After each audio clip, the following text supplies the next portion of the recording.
در حقیقت انسان کی روح اور ذات باری تعالی ان کے مابین ایک ربط اور تعلق قائم رہنا چاہیے، غیر مرئی نظر نہیں آتا، لیکن یہ روح انسانی چونکہ اللہ تعالیٰ ہی کی طرف سے ودیت کی گئی ہے، بلکہ اسے اللہ نے اپنی ذات کی طرف نسبت دی ہے۔ یہ سلونک عن الروح قل الروح من امر ربی،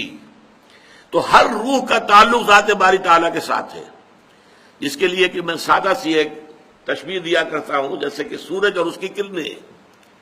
کروڑ حابیل چلی آئی ہے کرن، زمین تک پہنچ گئی، لیکن سورج سے اس کا رشتہ نہیں ٹوٹتا، سورج سے تعلق برقرار ہے، چاہے یہاں آ گئی ہے کروڑوں میل سفر کر کے۔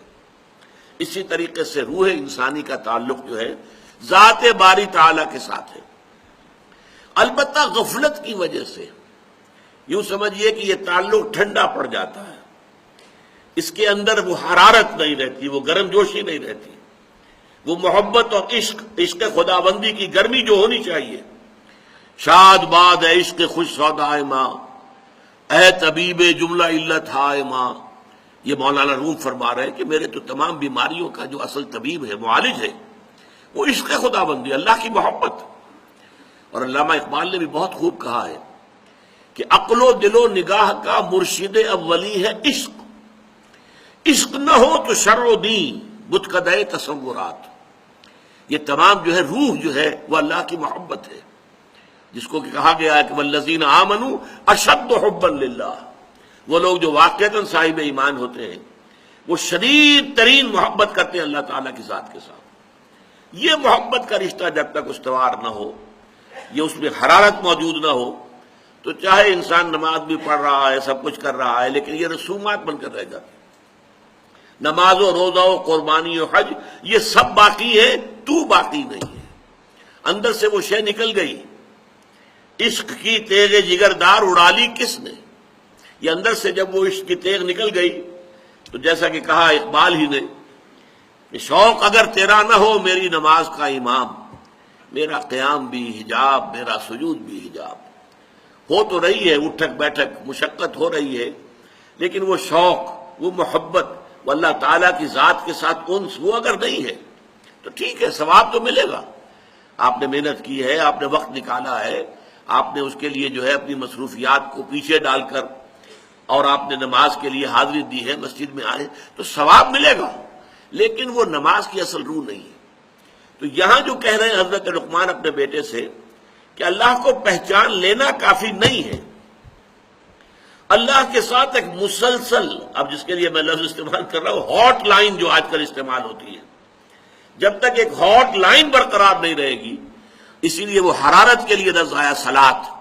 صلاۃ وہ ہے در حقیقت جو اپنی روح کے اعتبار سے بندے اور رب کے درمیان ایک ہاٹ لائن کا یعنی ایک کام کرنے والی شے ہے۔ اسی لیے فرمایا گیا صلاۃ معراج المومنین، یہ نماز جو ہے اہل ایمان کے لیے معراج کے حق میں ہے،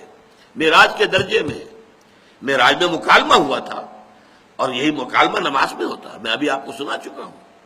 بندہ کہتا ہے الحمدللہ رب العالمین، اللہ فرماتا ہے حمدنی عبدی، میرے بندے نے میری حمد کی۔ بندہ کہتا ہے الرحمن الرحیم، اللہ فرماتے مجدنی عبدی، میرے بندے نے میری بزرگی بیان کی۔ بندہ کہتا ہے مالک یوم الدین، اللہ فرماتے اثنا علی عبدی، میرے بندے نے میری ثنا کی۔ پھر بندہ کہتا ہے ایاک نعبد و ایاک نستعین، تو اللہ فرماتا ھذا ما بینی و بین عبدی، یہ ایک معاہدہ ہے میرے اور میرے بندے کے درمیان، بھلے عبدی ما سال، بندہ کہہ رہا ہے میں تیری ہی بندگی کروں گا اور کرتا رہوں گا اور میں تجھ ہی سے مدد مانگتا ہوں اور مانگتا رہوں گا۔ اللہ فرماتا ہے یہ میرے اور اس کے درمیان اب عہد ہے، ھذا ما بینی و بین عبدی، یہ میرے اور میرے بندے کے مابین ایک عہد ہے، قول و قرار ہے، ایک معاہدہ ہے، ایک میثاق ہے، بھلے عبدی ما سال، اور میں اپنے بندے کو دوں گا، اور یا میں نے دیا اپنے بندے کو جو کچھ کہ اس نے مانگا ہے۔ تو یہ مکالمہ چل رہا ہے، افلاک سے آتا ہے نالوں کا جواب آخر، کرتے ہیں خطاب آخر، اٹھتے ہیں حجاب آخر۔ یہ انسان بسا اوقات نماز میں اور خاص طور پر تنہائی کی نماز باجماعت میں یہ کیفیت بہت کم جو ہے انسان کو حاصل ہو سکتی ہے۔ نماز باجماعت کے کچھ اور ہیں کہ جو مصلحتیں ہیں، اس کے فوائد ہیں۔ وہ ایک نظم پیدا کرنا اور ایک معاشرے کے اندر ایک خاص رنگ پیدا کر دینا، ایک خاص ثقافت کو لے آنا، بروئے کار لے آنا، یہ در حقیقت اس کے خارجی اور اجتماعی جو ہے وہ مفادات اور مصلحتیں ہیں، بہت زیادہ غالب ہیں اس کے اوپر۔ اس میں جو ہے وہ داخلی رابطہ جو ہے انسان کا وہ اتنا نہیں ہو سکتا، اس لیے کہ کسی وقت آپ کا جی چاہ رہا ہے کہ ابھی آپ تسبیحیں اور کہیں رکوع کے اندر، امام کہتا ہے سمع اللہ لمن حمدہ، اور آپ کو سر اٹھانا پڑے گا۔ اب چاہے وہ آپ کی طبیعت کر رہی تھی، آپ سجدے بھی اندر سر رکھ کر آپ کی طبیعت چاہ رہی ہے کہ ابھی طویل ہو سجدہ، میں نے اپنے رب کے قدموں میں اپنا سر رکھ دیا ہے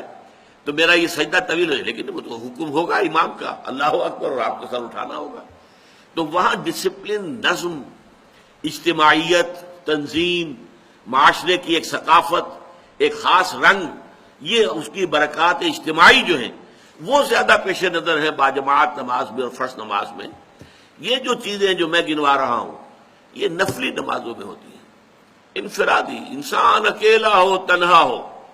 اور کوئی اس کے آگے پیچھے موجود نہ ہو، دائیں بائیں موجود نہ ہو، کوئی دیکھنے والا نہ ہو، اس وقت جو ہوتا ہے براہ راست اللہ تعالیٰ کے ساتھ۔ اسی لیے ضمن میں تہجد کی نماز جو ہے اصل اہمیت اس کی ہے کہ اس وقت انسان جو ہے، انسان کے اور اللہ کے درمیان پھر کوئی چیز وہ جو ہے حائل نہیں ہے، کوئی درمیان میں جو ہے حارج نہیں ہے، بلکہ یہ کہ براہ راست جیسا کہ سورہ مزمل میں فرمایا ان ناشئۃ اللیل ہی اشد وطئا واقوم قیلا، جو بات کہی جاتی ہے وہ سیدھی جاتی ہے، سیدھا کلام جاتا ہے۔